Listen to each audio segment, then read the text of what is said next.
Shalom.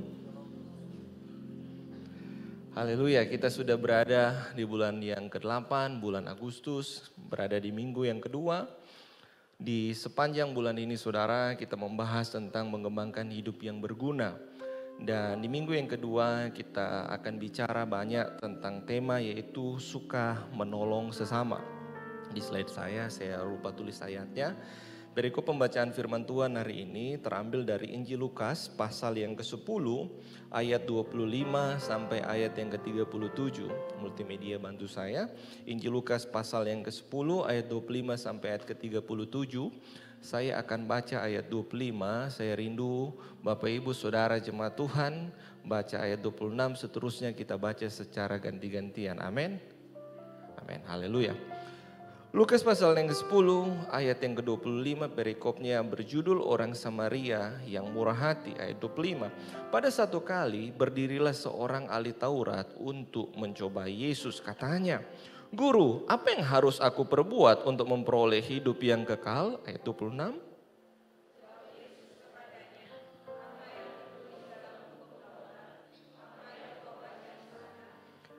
Jawab orang itu, "Kasihilah Tuhan Allahmu dengan segenap hatimu dan dengan segenap jiwamu dan dengan segenap kekuatanmu dan dengan segenap akal budimu, dan kasihilah sesamamu manusia seperti dirimu sendiri."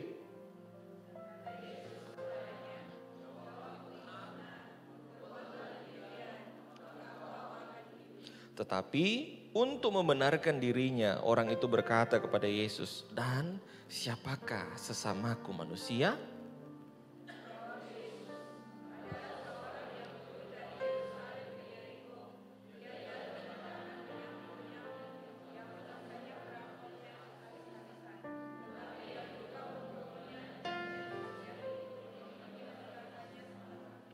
Kebetulan ada seorang imam turun melalui jalan itu.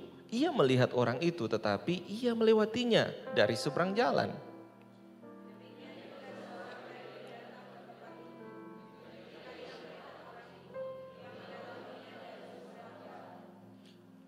Lalu datang seorang Samaria yang sedang dalam perjalanan ke tempat itu. Dan ketika ia melihat orang itu, tergeraklah hatinya oleh belas kasihan.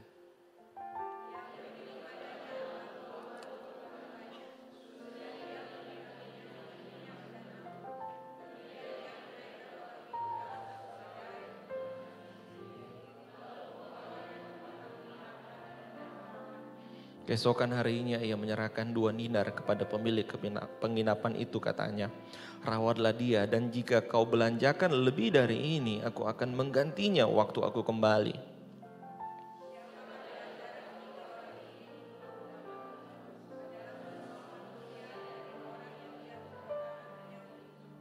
Jawab orang itu, "Orang yang telah menunjukkan belas kasihan kepadanya." Kata Yesus kepadanya, "Pergilah dan perbuatlah demikian." Amin. Untuk pembacaan firman Tuhan, berbahagialah setiap kita bukan hanya membaca, mendengarkan, tapi melakukannya dalam kehidupan kita. Saudara, kalau kita bicara tentang menolong sesama, berbuat baik kepada sesama, saya rasa perikop pembacaan ini sangat relate dengan kehidupan itu, dengan tema itu. Dan kita mau belajar dari ayat yang kita baca ini. Ini bukan hanya sekedar sebuah pesan secara moral dari Tuhan Yesus yang bercerita tentang perumpamaan ini. Bagaimana kita harus melakukan kebaikan, bagaimana kita harus menolong orang lain, dan bagaimana kita harus bersikap kepada sesama. Tapi saya percaya dari perikop bacaan ini bukan hanya ada pesan moral, tetapi ada makna secara teologis yang ingin Tuhan Yesus sampaikan kepada setiap pendengar. Saudara, kalau kita bicara tentang kekristenan, tentu kita semua percaya, mengamini bahwa kematian Tuhan Yesus di atas kayu salib sudah menebus kita dari dosa dan menyelamatkan kita dari yang hidupnya binasa kepada hidup yang baru, hidup yang kekal bersama dengan Kristus.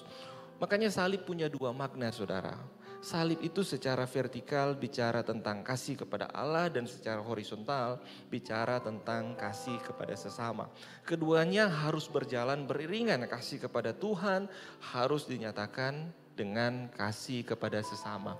Saudara, perikop ini dimulai dengan sebuah pertanyaan dari seorang ahli agama, ahli kitab, seorang Yahudi saudara yang bertanya kepada Yesus, namun pertanyaan itu bukan sekedar pertanyaan untuk mengingin tahu suatu hal, dia ingin lebih dalam mengetahui sesuatu, tetapi pertanyaan itu maksudnya menjebak atau ingin mencobai Tuhan Yesus.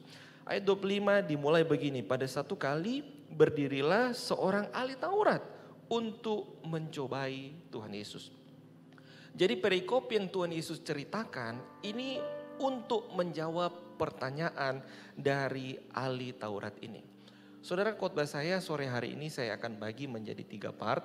Part yang pertama itu kita akan bicara tentang latar belakang dan apa yang dilakukan orang Samaria itu saudara.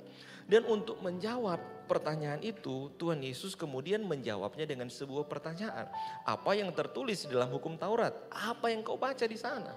Kamu kan ahli Taurat, kamu kan ahli kitab, apa yang kau temukan di sana? Kemudian orang itu menyimpulkan, kasihlah Tuhan Allahmu dengan segenap hatimu dan segenap jiwamu dan segenap kekuatanmu dan segenap akal budimu, dan kasihilah sesamamu manusia seperti dirimu sendiri. Kemudian Tuhan Yesus menjawab, benar katamu, perbuatlah demikian maka engkau akan hidup. Kalau saudara baca ada perbedaan ayat 28 dan ayat yang ke-25. Maksud pertanyaan itu ditujukan supaya memperoleh hidup yang kekal. Tetapi jawaban yang dia berikan, kata Tuhan Yesus, jawabmu benar, perbuat demikian maka engkau akan hidup. Ada yang berbeda di situ, bukan hanya sekedar hidup yang kekal, tapi hanya sampai kepada hidup. Kemudian untuk menjustifikasi, membenarkan dirinya, seorang ahli Taurat tadi kembali menimpali pertanyaan, kalau begitu Tuhan, siapa sesamaku manusia? Kemudian Tuhan Yesus mulailah cerita perikop perumpamaan yang kita baca tadi. Saudara, perikop perumpamaan Tuhan Yesus ini, saudara, ini salah satu perikop sebuah perumpamaan yang amat terkenal dari Tuhan Yesus selain dari anak yang hilang, saudara. Dua perumpamaan ini yang sangat menjadi spotlight di dalam pengajaran kekristenan tentang anak yang hilang, kemudian tentang orang Samaria yang baik hati ini, saudara. Nah, kalau saya mau bertanya kepada saudara, dari tokoh yang disebutkan di dalam pembacaan perikop kita tadi, ada berapa tokoh saudara? Yang pertama ada imam, kemudian ada orang Lewi, kemudian ada korbannya. Betul ya? Kalau saya tanya sama saudara hari ini, saudara mau jadi yang mana? Saudara mau jadi imam? Amin. Tidak ada yang jawab. Saudara mau jadi orang Lewi? Amin. Amin. Ada yang bilang amin. Saudara mau jadi orang Samaria? Amin. Amin. Saya rasa semua kita mau jadi orang Samaria, betul? Amin. Oke. Saudara, sebagian besar dari kita memang suka, rindu menerima kebaikan. Tetapi sedikit dari kita yang mengambil sebuah tindakan untuk menjadi pelaku kebaikan. Kalau kita mau simpulkan dari cerita yang kita baca tadi saudara, ada seorang imam yang lewat dari jalan itu.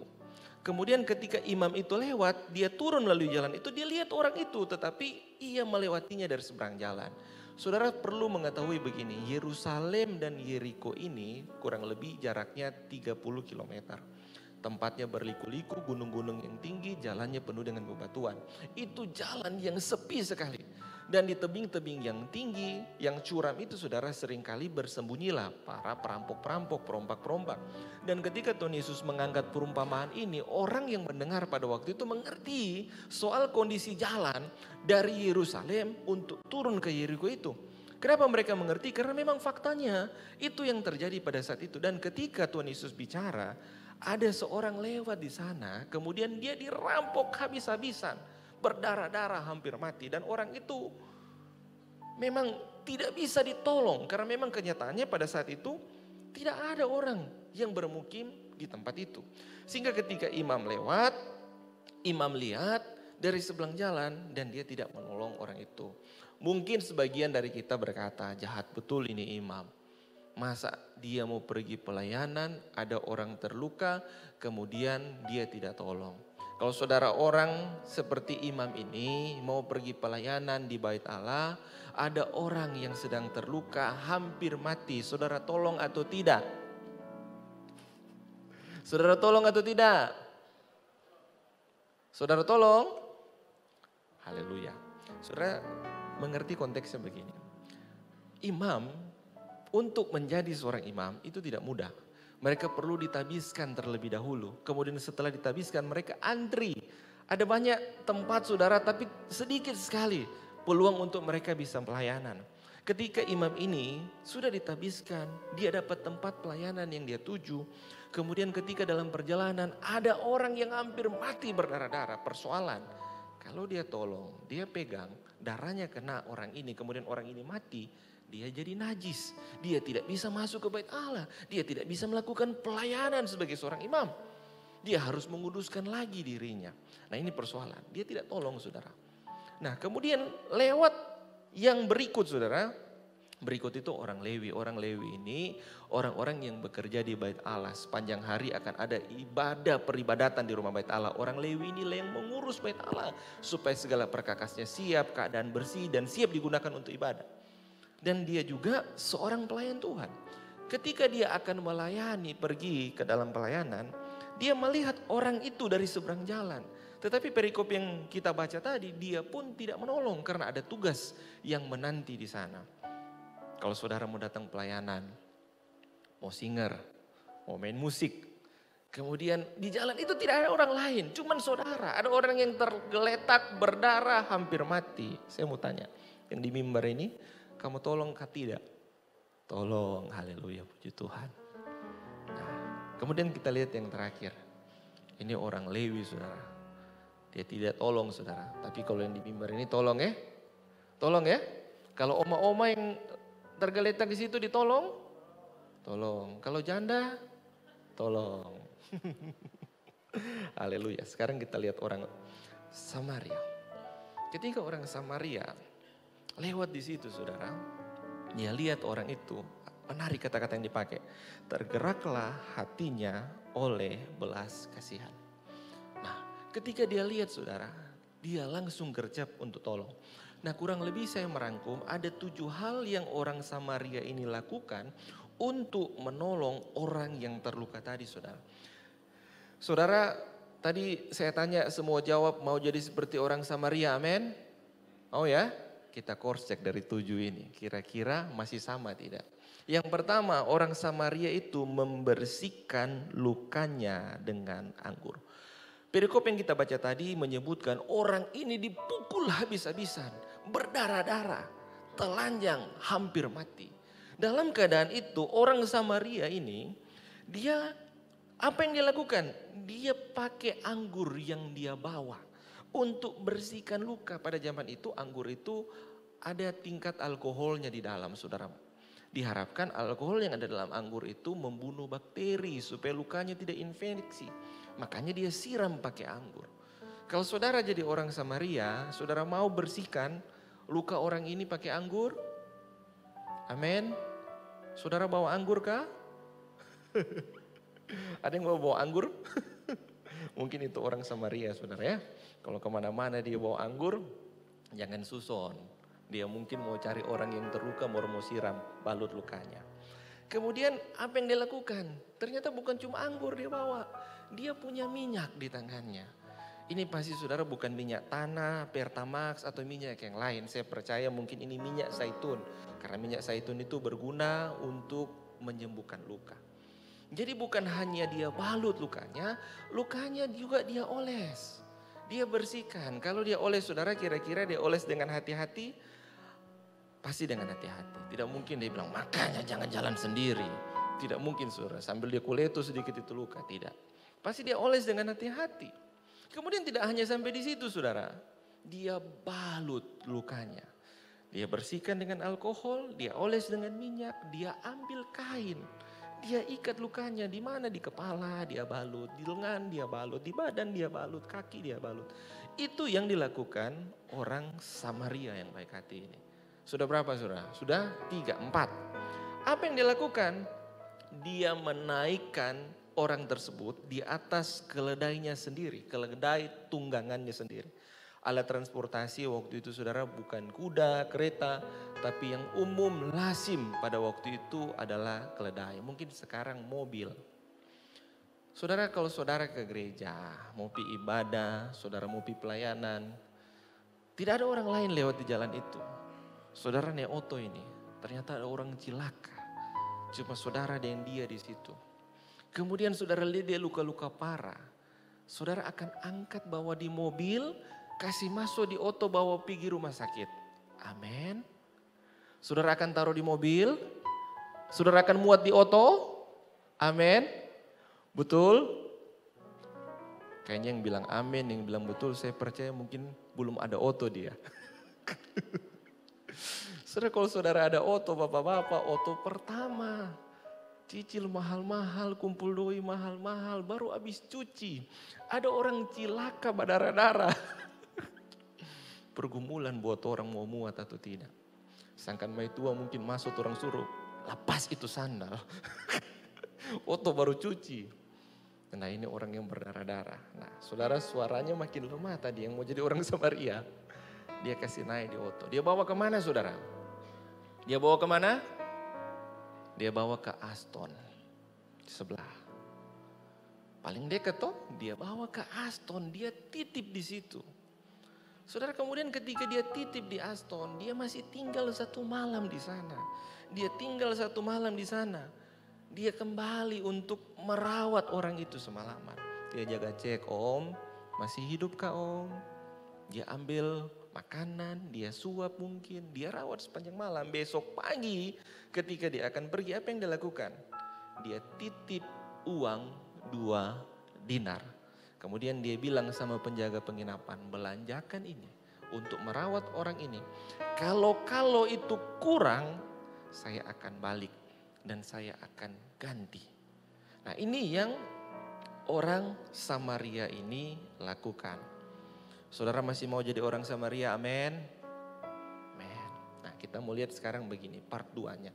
Saya akan bicara isinya saudara, gambaran tokoh-tokoh dalam perumpamaan Tuhan Yesus ini. Yang pertama saudara, orang Lewi.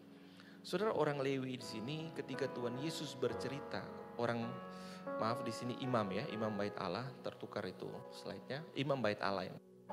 Ini bukan hanya sekedar sebuah cerita moralitas, tapi ada makna teologis yang ingin disampaikan oleh Tuhan Yesus. Yang pertama begini, imam bait Allah di situ dikatakan dalam Lukas 10 ayat 31. Kebetulan ada seorang imam turun melalui jalan itu melihat orang itu, tetapi ia melewatinya dari seberang jalan. Ada maksudnya. Ini perumpamaan untuk menjawab ahli Taurat yang bertanya. Jadi saudara, imam orang Yahudi, pemimpin ibadah orang Yahudi, tokoh agama orang Yahudi ini melambangkan tentang hukum Taurat. Orang Yahudi itu saudara, orang yang paling patuh, apalagi dia imam, terhadap hukum Taurat. Hukum Taurat itu ada 10 dijabarkan menjadi 600 lebih pasal. Dan mereka tidak akan lalai untuk melakukan itu. Karena konsep mereka akan melakukan hukum Taurat, barulah mereka akan mendapatkan yang namanya hidup yang kekal.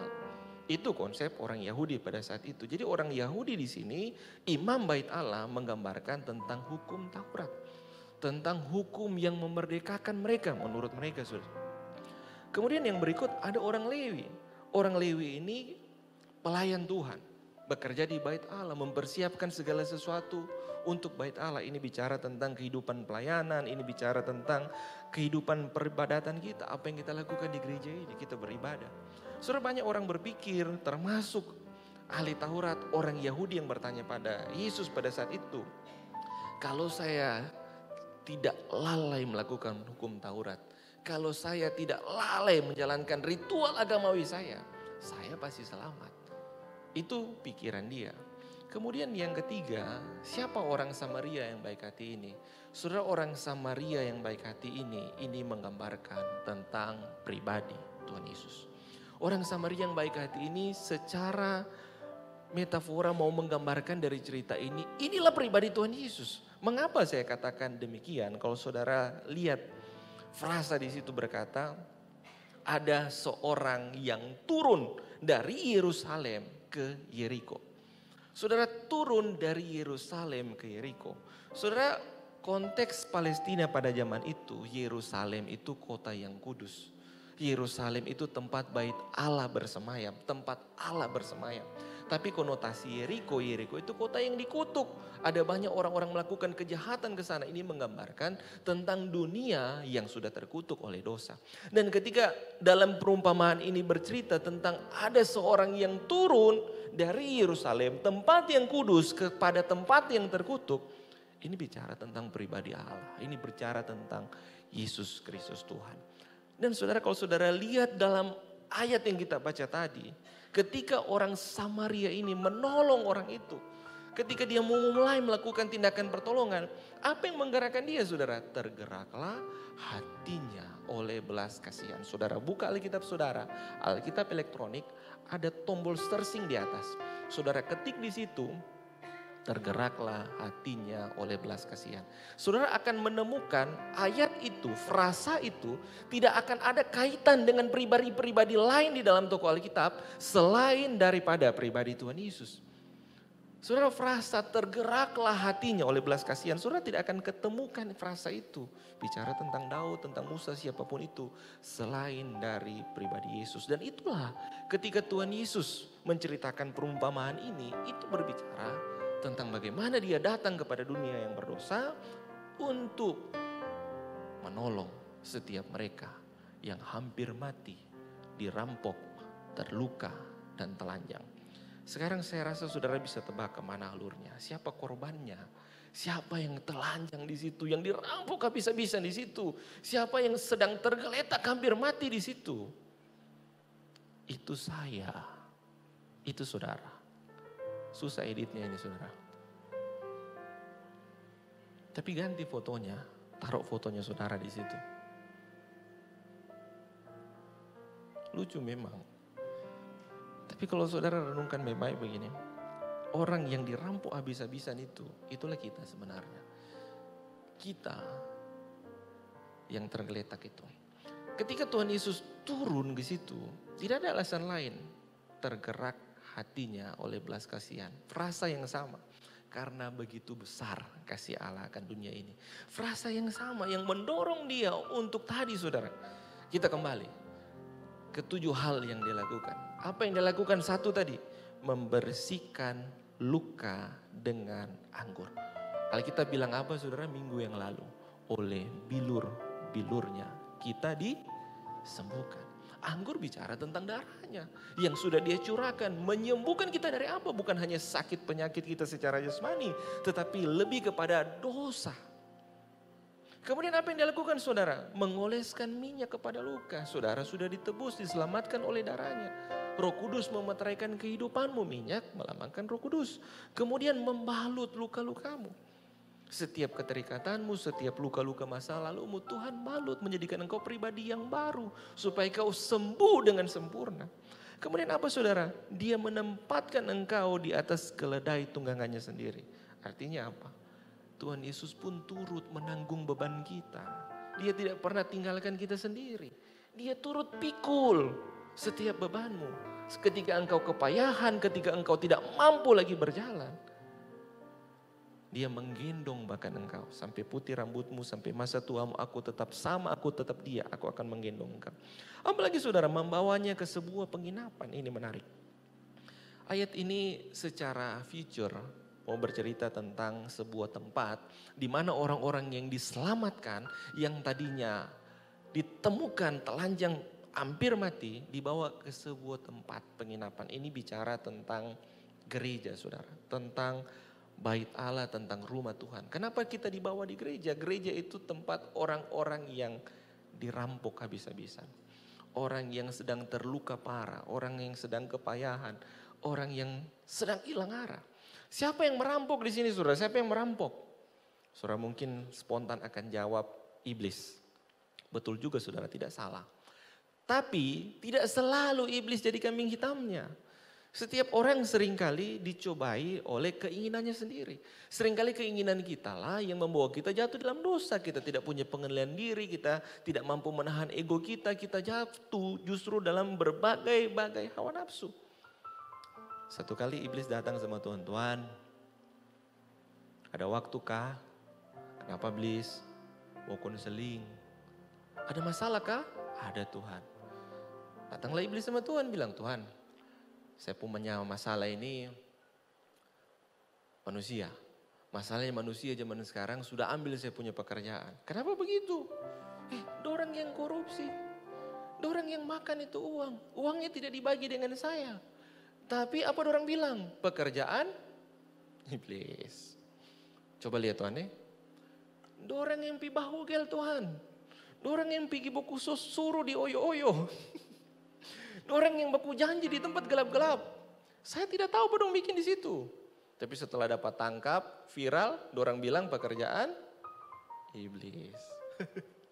Jadi kadangkala kita mau ambil alih iblis punya pekerjaan. Kenapa kita bisa ambil alih? Karena kita tidak punya pengendalian diri, menahan hawa nafsu, ego, keinginan-keinginan kita. Makanya kita membawa diri ke dalam pencobaan. Nah, itu keadaan orang-orang itu. Dibawalah ke sebuah tempat yang namanya penginapan. Ini bicara tentang gereja. Saudara, gereja bukan tempat orang sempurna, amin. Setiap kita orang-orang yang lemah. Orang-orang yang berdosa. Di gereja ini kita mau dibentuk. Kita mau dirawat. Supaya apa saudara? Di tempat ini kita sama-sama bisa sembuh. Kalau sembuh kita untuk apa? Pertanyaannya. Part yang ketiga. Ketika kita disembuhkan, ini yang akan kita lakukan. Pertanyaan yang ketiga, apa makna dari cerita tersebut? Mengapa kita harus menolong sesama kita? Yang pertama begini saudara. Menolong sesama adalah buah dari iman kepada Yesus Kristus Tuhan. Ketika engkau melakukan sebuah pertolongan kepada sesama, itu akibat dari iman percaya kepada Yesus Kristus Tuhan. Saudara begini, ketika Tuhan Yesus bertanya kepada orang itu di ayat 37, jawab orang itu. Ayat 36, siapakah di antara ketiga orang ini menurut pendapatmu adalah sesama manusia dari orang yang jatuh ke tangan penyamun itu? Itu pertanyaan Tuhan Yesus. Kenapa ada cerita ini? Karena dia bertanya sebelumnya, siapakah sesamaku manusia? Tuhan Yesus jawab dengan perumpamaan. Dari perumpamaan itu Tuhan Yesus kembali bertanya di ujung perumpamaan itu. Siapakah dari antara ketiga orang itu yang menurut pendapatmu adalah sesama manusia dari orang yang jatuh ke tangan penyamun itu? Saudara, ahli Taurat itu tidak punya jawaban selain dia menjawab. Jawab orang itu, orang yang telah menunjukkan belas kasihan kepadanya. Saudara, ini pertanyaan bukan pertanyaan moralitas, ini pertanyaan teologis. Tuhan Yesus sedang mencoba menghancurkan konstruksi berpikir dari ahli Taurat ini. Yang tadinya dia berpikir begini, untuk memperoleh hidup yang kekal, saya itu harus melakukan hukum Taurat. Titik komanya tidak boleh cacat, harus saya lakukan. Kemudian selain itu saya harus melakukan ritual agamawi saya supaya saya selamat. Saya tidak butuh orang Samaria, saya tidak butuh siapa-siapa supaya saya selamat. Itu konstruksi berpikir orang Yahudi. Supaya mendapatkan hidup yang kekal. Ketika Tuhan Yesus berceritakan perumpamaan ini, kemudian dia bertanya, siapakah sesama manusia itu? Jawabannya begini saudara, saya butuh orang Samaria itu. Saya tidak mungkin selamat dengan hukum Taurat. Saya tidak mungkin selamat dengan proses ritual agamawi. Saya butuh orang Samaria itu untuk menolong saya. Supaya saya diselamatkan. Untuk menjawab pertanyaan kenapa kita harus berbuat baik. Saudara begini, kalau begitu perbuatan baik bukan menjadi sebuah sarana atau tujuan supaya kita diselamatkan. Tapi perbuatan baik, sikap suka menolong inilah akibat dari seorang yang beriman kepada Tuhan Yesus. Kemudian hidupnya telah ditebus dan diselamatkan. Karena dia sudah diselamatkan, maka perbuatan baik, menolong sesama adalah sebuah buah yang lahir dari kehidupannya. Saudara, ketika engkau mengecap keselamatan di dalam Yesus, Tuhan menolong menyelamatkan engkau yang tadinya hampir mati dan binasa itu. Dan engkau percaya kepadanya, maka perbuatan baik dan menolong sesama menjadi sebuah akibat dari iman percayamu kepada Tuhan. Saudara, ada 3 jenis orang Kristen. Yang pertama, orang Kristen yang beragama tapi tidak beriman. Jadi dia beragama, dia punya KTP Kristen. Dia masuk gereja, dia ikut ibadah iya, tetapi dia tidak beriman. Mengapa demikian saudara? Karena ada entitas lain, ada hal lain di luar Kristus yang masih dia percaya. Ada hal lain yang dia bergantungkan hidupnya selain daripada Kristus. Contoh, orang-orang begini seperti apa saudara? Dia terlihat secara lahiriah beribadah, masuk gereja. Tetapi dia memungkiri iman percaya kepada Yesus Kristus. Artinya Yesus Kristus itu bukan satu-satunya juru selamat dalam kehidupannya. Saudara, dulu saya ingat saya masih di kehidupan lama, saya SMP dimandikan. Dimandikan, kemudian dikasihlah jampi-jampi, kemudian dikasihlah jimat-jimat. Bahkan di rumah saya itu ada sebuah hafalan ditaruh di atas pintu. Kami Kristen, kami beribadah, kami masuk gereja, tetapi ada hal lain yang kami percaya untuk bisa menolong kami. Belum sepenuhnya Kristus dalam kehidupan kami. Sampai saya sungguh-sungguh bertobat, kami tidak lagi bergantung dengan hal demikian. Saudara, mungkin sebagian orang tertentu percaya Tuhan itu sumber berkat, betul kan? Tuhan itu sumber rezeki, tetapi ada kepercayaan-kepercayaan tertentu yang kita gunakan benda-benda tertentu untuk mencari berkat. Ada.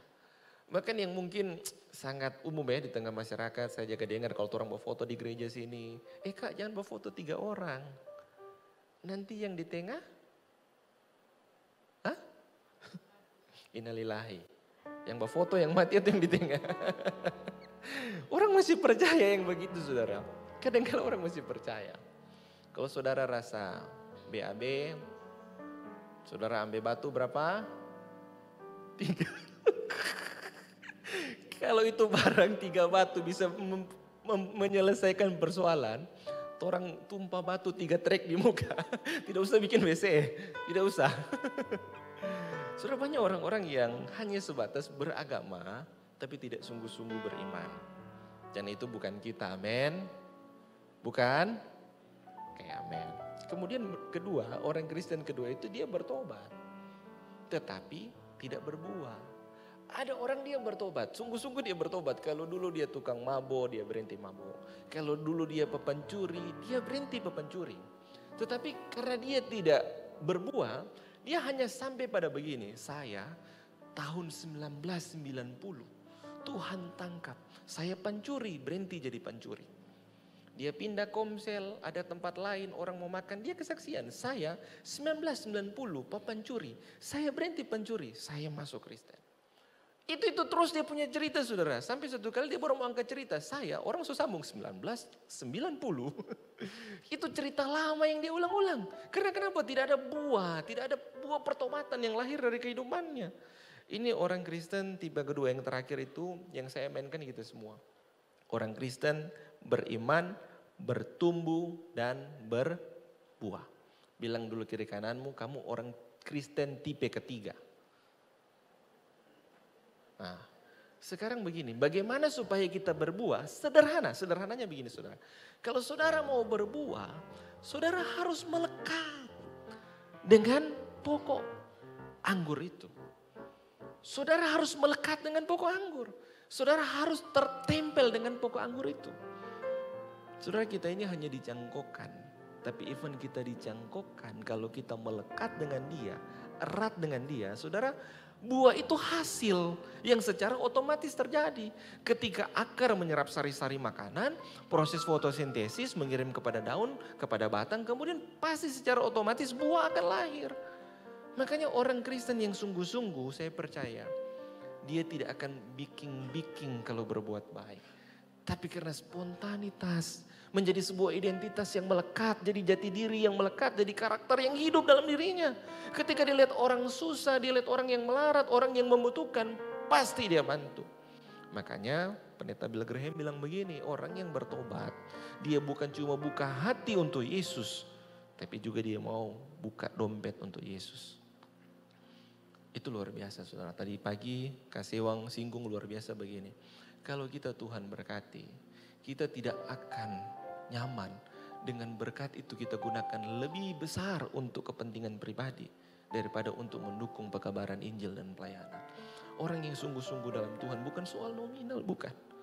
Tapi dia punya hati mau memberi lebih karena dia tahu Tuhan Yesus sudah kasih yang terbaik.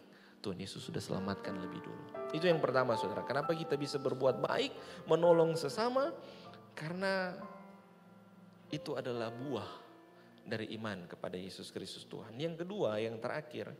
Kenapa kita bisa mampu berbuat baik, menolong sesama? Karena menolong sesama adalah teladan yang Tuhan Yesus berikan bagi kita. Tuhan Yesus sudah berikan lebih dahulu contohnya. Tuhan Yesus sudah lakukan keteladanan itu untuk kita jauh sebelumnya. Bukan karena kita baik, bukan karena kita berprestasi, bukan karena kita hebat. Tuhan Yesus tolong kita. Tapi memang karena hati yang tergerak oleh belas kasihan, tidak ada motivasi apa-apa. Itu Tuhan tolong kita. Saudara, pikiran kita kalau orang baik, kita pasti baik. Supaya apa saudara? Supaya nanti dia tolong kita. Jadi jangan pernah berpikir begini, saya tolong dia supaya nanti dia tolong saya. Tapi ingat begini, ingatlah Tuhan sudah lebih dulu tolong saya, maka saya pun harus menolong sesama. Tuhan sudah tolong kita dengan cuma-cuma. Bukan karena prestasi kuat, gagah, hebat, tapi karena tidak ada apa-apanya yang bisa kita banggakan. Tapi justru Tuhan tolong kita. Maka kita pun harus lakukan itu kepada sesama. Saudara, tentu beda.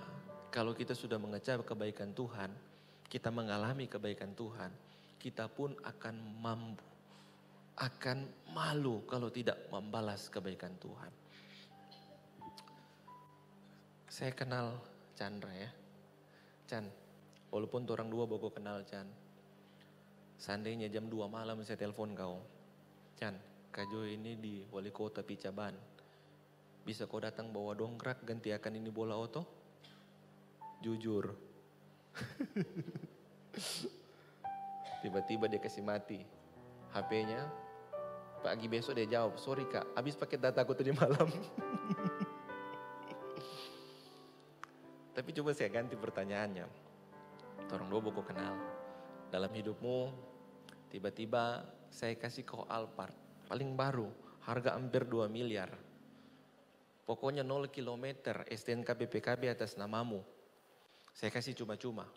Saya telepon kau jam 2 malam, kau datang atau tidak? Datang. Saya bilang, Chan, orang singgah dulu di McD, lapar saya belum makan. Kira-kira kau belikan atau tidak? Belikan. Kenapa cepat sekali kau berubah sikapmu? Karena saya kasih kau Alphard cuma-cuma bos. Tidak ada harga yang kau bayar. Begitu juga dengan kita. Kalau kita sudah mengecap kebaikan Tuhan, Tuhan kasih kita anugerah keselamatan yang mahal. Nggak bisa kita beli, nggak bisa kita balas. Harusnya respon kita, apa yang bisa kita lakukan? Berbuat baik kepada sesama. Kita kembali ke slide yang paling pertama, salib tadi. Jadi kalau kita bicara salib saudara, kasih kepada Tuhan. Kalau kita sungguh-sungguh percaya sama dia, diselamatkan oleh dia, mengecap kebaikannya, pasti ada buah yang lahir. Itulah kebaikan. Siapa yang menerima itu? Orang-orang di sekitar. Tuhan sudah kasih contoh. Kenapa kita bisa mampu lakukan? Karena kita sudah rasa. Kita sudah mengecap kebaikan Tuhan. Amin.